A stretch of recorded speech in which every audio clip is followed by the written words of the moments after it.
ខ្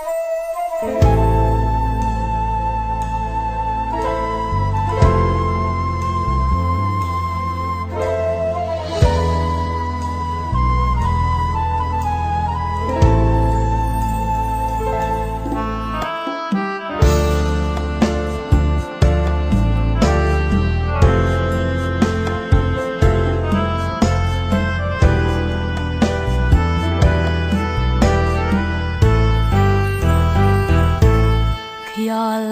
អើយខ្ញុំសូមផ្ញើបទចម្រៀងមេ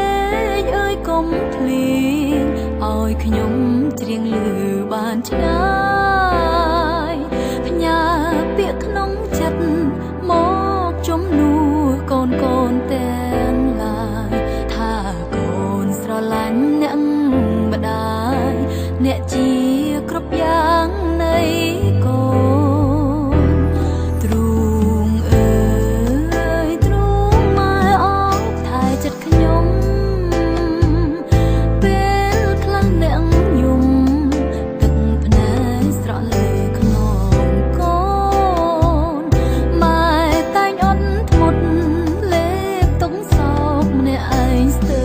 រសូនម៉ែទុំខ្លួនឯងជាក្បូនជូនកូនឆ្លងត្រើយវាសនាពាក្យម៉ែដូចពេជ្ររំលេចអនាគតកូនសុំទងដែលកូនរឹងរូសមិនស្ដាប់វាចាកូនស្រែកច្រៀងពាក្យពេញអរគុណមាតាមនុស្សក្នុងលោកាគ្មានអ្នកណាល្អដូចម៉ែម្ដាយអើយអ្នកម្ដាយសូមអ្នកកុំយំពេលនេះកូនធំកូនសូមតបស្នងគុណម៉ែស្ដាប់ចម្រៀងនេះ